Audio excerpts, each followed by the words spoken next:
नमस्कार दर्शक बंधु जय श्री राधे। आजिकल गुणी गारेड़ी समस्त घरे देखा मिलूँ। किछि लोक जापारुंट किछि लोक जानी नाहांती जे तांको उपरे गुणी गारेड़ी हेइछि कि हेई नाही, किंतु व्यवसाय रे लॉस देखुचंती, परिवार रे अशांति देखुचंती, संपर्क रे दूरता बढ़ुची, विद्यार्थी मानकर तो शिक्षा क्षेत्र रु संपूर्ण भाव में मन दूरेई जाउची, आपनको सफलता मिलुनी, रोग बैराग आपणक परिवार रे छाड़ू नाही, बारंबार किछि ना किछि रोग आपणकर बाहरुची एवं देखंतु विभिन्न प्रकार समस्या बढ़िला परे मध्य आपण एपर्यंत मध्य जानि नाहांती जे आपणक उपरे गुणीगारेड़ी हेइछि ना हेइ नाही। कारण देखंतु आपणकर खुशी सुख समृद्धि को देखि ईर्षापरायण होई लोक माने आपणकर निजर हुअंतु बा परर हुअंतु आपणक उपरे कला जादू गुणी गारेड़ी करने आजिकल आ पछाऊ नाहांती एवं थरे जदि आपणको गुणी गारेड़ी करा जाइछि ताहले आपणक जीवन रे समस्या पर समस्या बढ़ी चलिबो। आपणको केही गुणी करिछि कि नाही ताहा जानिबा होउछि सबुठारु गुरुत्वपूर्ण। ताहले केमिति जानिबे आपणको उपरे किछि कला जादू बा गुणी गारेड़ी हेइछि कि नाही, कौन सब लक्षण गुड़िक रही, केउ 5 गोटी साधारण लक्षण रही जहाँ आपको सहजरे जना पड़िबो एवं आपण जानिपारिबे जे आपणको उपरे किछि कला जादू हेइछि कि हेइ नाही। जदि भी आपणको उपरे किछिटा कला जादू करा जाइछि तेबे कौन रही सहज उपाय जहाँ आपण घरे बसी मध्य करि परिबे। तेबे विलंब न करी आसंतु कार्यक्रमटी को आगो को बढ़ाइबा। किंतु भिडियोटी आरंभ करने पूर्वरु जदि आपणकर भी बिछा राशि होइथाए एवं आपण भी ईश्वर को आंतरिक भक्ति एवं विश्वास करती तेबे भिडियोटी को लाइक करंतु, कमेंट बॉक्स रे जय जगन्नाथ जय माँ लक्ष्मी अवश्य लिखि दियंतु। ता सहित आम सह जोगाजोग करिबा पई वीडियोर मध्य भाग रे एक व्हाट्सएप नंबर टी दिया जाइछि, जो नंबर साहाय्य रे आपण आम सह जोगाजोग करी निजर नूतन कुंडली प्रस्तुत करि परिबे, नूतन जातक बनाई परिबे किंबा आपणकर चाकरी विवाह व्यवसाय प्रेम संपर्क शिक्षा स्वास्थ्य संतान को नहीं किछि समस्या रही ताहार सहजरे एवं स्वल्प मूल्य रे समाधान करि परिबे। सेथिपई आपण आम सह वीडियोर शेष पर्यंत जोड़ी होई रुहंतु एवं व्हाट्सएप नंबर माध्यम रे आम सह जोगाजोग करी खूब कम मूल्य रे आपणक समस्यार समाधान करंतु। एबे आसंतु कार्यक्रमटी को आगो को बढ़ाइबा एवं सर्वप्रथम जानिबा कौन रही गुणी गारेड़ी लक्षण गुड़िक एवं कौन करने द्वारा आपण जानीपारे आपण उपरे गुणी गारेड़ी हेइछि कि नहीं एवं सर्वशेष जानिबा कौन रही सहज 3टी प्रतिकार।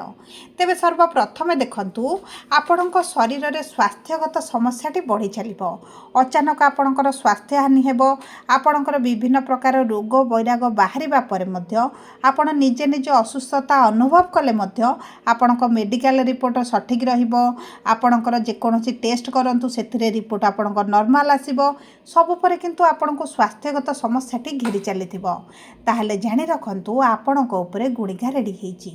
किंबा देखंतु जदि आपण व्यवसाय वाणिज्य करूछंती तेबे आपणको व्यवसाय रे पूर्व भलिया लाभ हेबनी, हठात आपण देखिबे व्यवसाय डाउन हो जाउछि एवं आपणकर कर्म क्षेत्र रे आपनको विभिन्न प्रकार नकारात्मक जिनिस देखा मिलुछि एवं देखंतु अचानक आपणको घरे आपणको संपर्क रे कलह मनमालिन एही भली परिस्थिति बढ़ी जिवो ताहले मने रखंतु आपणक परिवार रे गुणी गारेड़ीर प्रभाव रही।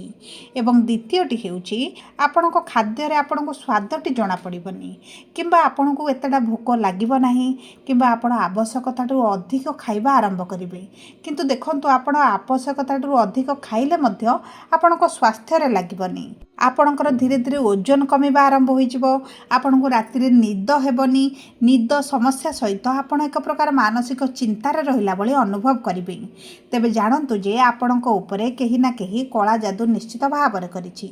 एवं तृतीयटी हेउछि आपण जे कार्य गुडी को करिबा को बेसी अधिक पसंद करंती, जो व्यक्ति के आपण अधिक पसंद करंती सेही व्यक्ति सेही कार्य करिबा पई आपण पसंद करिवेनी, आग्रह देखैबेनी, सेही कार्य करिबा आपण धीरे धीरे बंद करि देबे ଏବଂ ଆପଣ ସବୁବେଳେ ଗୋଟେ ନକାରାତ୍ମକ ଜାଗାରେ ରହିବା ପସନ୍ଦ କରିବେ। ପୂଜା ପାଠ ମନ୍ଦିର ଯିବା ଏହିସବୁ କାର୍ଯ୍ୟ ଆପଣ ଧୀରେ ଧୀରେ କମ୍ କରିବା ଆରମ୍ଭ କରିବେ କିମ୍ବା ସେହି ଦିଗ ପ୍ରତି ଆପଣଙ୍କର ରୁଚି କମିବା ଆରମ୍ଭ ହୋଇଯିବ।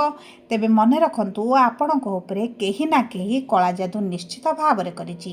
ଏବଂ ତୃତୀୟଟି ହେଉଛି ଆପଣଙ୍କ ଜୀବନରେ ବର୍ତ୍ତମାନ ଯାହା ଘଟୁଛି ତାହା ଆପଣ ପୂର୍ବରୁ ଅନୁଭବ କରିସାରିଛନ୍ତି କିମ୍ବା ଆପଣଙ୍କ ସହିତ ପୂର୍ବରୁ ହୋଇସାରିଛି। ଏହିଭଳି ଆପଣଙ୍କୁ ଅନୁଭବ ମଧ୍ୟ ହେବା ଆରମ୍ଭ ହୋଇଯିବ। ମନେ କରନ୍ତୁ ଆପଣ ଗୋଟେ ରାସ୍ତାରେ ଯାଉଛନ୍ତି, ହଠାତ୍ ଆପଣଙ୍କୁ ଲାଗିବ ଯେ ଏହି ରାସ୍ତାରେ ଆପଣ ପୂର୍ବରୁ ଯାଇଥିଲେ କିମ୍ବା ଏହି ରାସ୍ତାଟା ଜଣାଶୁଣା ରାସ୍ତା ଭଳି ଲାଗୁଛି, କିନ୍ତୁ ଆପଣ ସେହି ରାସ୍ତାରେ ପ୍ରଥମ ଥର ପାଇଁ ଯାଉଛନ୍ତି। ତେବେ ଜାଣନ୍ତୁ ଆପଣଙ୍କ ଉପରେ କଳା ଯାଦୁ ନିଶ୍ଚିତ ଭାବରେ ହୋଇଛି। ଏବଂ ଚତୁର୍ଥଟି ହେଉଛି ଆପଣ ଦେଖିବେ ଆପଣଙ୍କ ଚତୁଃପାର୍ଶ୍ୱରେ ସବୁବେଳେ ଏକ ପ୍ରକାର ସ୍ମେଲ୍ଟେ ହେଉଥିବ। ହେଇପାରେ ଅଧିକ ଖରାପ ସ୍ମେଲ୍ ହୋଇପାରେ କିମ୍ବା ଅଧିକ ବାସ୍ନାର ସ୍ମେଲ୍ ମଧ୍ୟ ସବୁବେଳେ ଆପଣଙ୍କୁ ଅନୁଭବ ହେବ।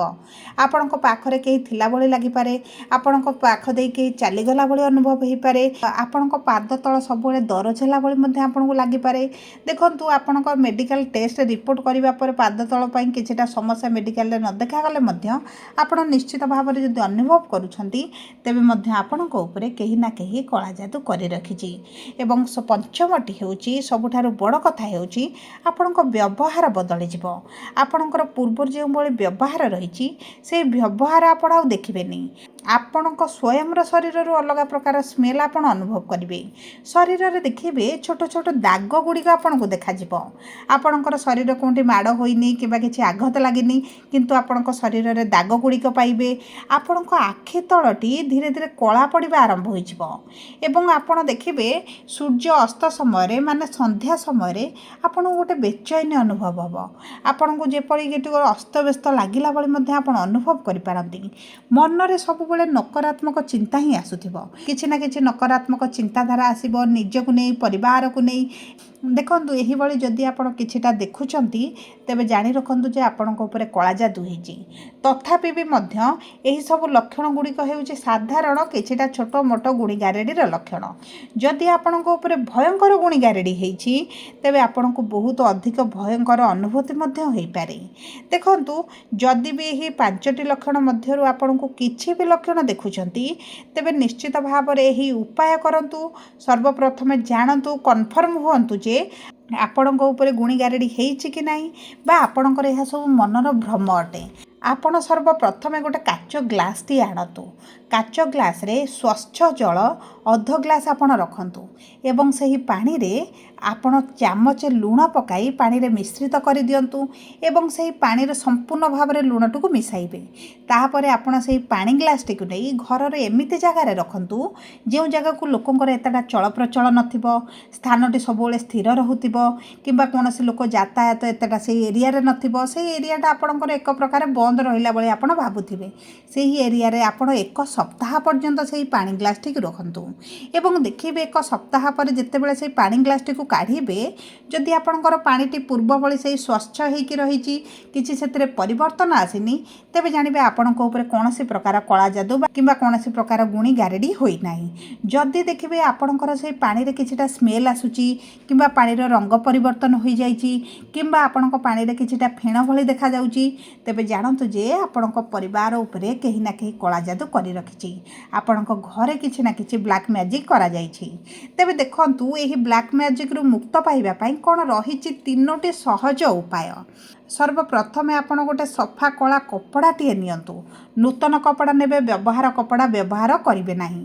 ସେହି କଳା କପଡ଼ାରେ ଆପଣ ଗୋଟେ ନଡ଼ିଆଟିଏ ରଖନ୍ତୁ ଏବଂ ସେହି ନଡ଼ିଆ ସହିତ ହଳଦୀ ରଙ୍ଗର ସୋରିଷ ଗୋଟେ ମୁଠା ରଖିଦିଅନ୍ତୁ। 7 ଗୋଟି ଲବଙ୍ଗ ରଖି ସେହି କପଡ଼ାଟିକୁ ଗଣ୍ଠି କରିଦିଅନ୍ତୁ ଏବଂ ଯେଉଁ ବ୍ୟକ୍ତିଙ୍କ ଉପରେ ଆପଣଙ୍କୁ ଗୁଣି ହେଲା ଭଳି ଅନୁଭବ କରୁଛନ୍ତି ତାଙ୍କ ଉପରେ 7 ଥର ଓଲଟା ଘୁରାନ୍ତୁ। ଆଣ୍ଟି କ୍ଲକ୍ ୱାଇଜ୍ ଘୁରାଇବା ପରେ ସେହି ପୁଟୁଳିଟା ଆପଣ ନେଇ ନଦୀରେ କିମ୍ବା କେନାଲରେ ବହିବା ଜଳରେ ଆପଣ ଭସାଇ ଦିଅନ୍ତୁ।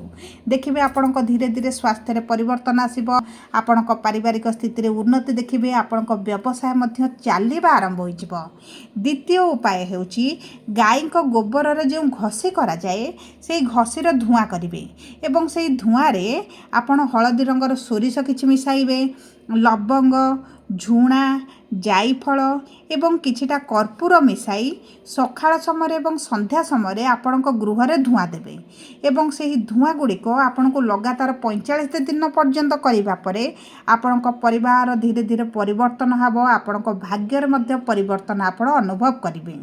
तृतीयटी हेउची आपणक पात्र नियंतु किंबा आपणक झुणादानी रे आपण निम्बपत्र कंचा निम्बपत्र डेम्फ सहित गोटे डेम्फ निम्बपत्र संपूर्ण पाखुड़ाटी आणतु 5 गोटी तेजपत्र 5 गोटी कर्पूर 5टी लवंग एवं 5टी गुजुराती सहित सिंदूर टिके मिसाई जो सिंदूर पैकेट को आपण व्यवहार करि नथिबे किंबा एही कार्य व्यवहार करिबा पर मध्य आपण ताको व्यवहार करिवे नाही सेही सिंदूर रु आपण टिके मिसाई आपण ताको धुआं करंतु एवं एही धुआं करिबा समय रे घरर कबाट झरका खोला रखंतु एवं ओम हिं हनुमते नव मंत्रटी को कंटिन्यू आपण जप करंतु किंबा आपण हनुमान चालीसा पाठ करंतु एवं आपण गृहर सबुआडे बुलाइबा परे जो व्यक्ति उपरे आपण को कला जादू होला बली अनुभव हेउची सेही व्यक्ति उपरे 7 थर ओलोटा घुराइबा परे सेही धुआं को घर भीतर 15 मिनिट पर्यंत रखंतु एवं देखिबे लगातार 14 दिन पर्यंत करिबा परे आपण को सेही व्यक्ति पाखरे परिवर्तन देखिबे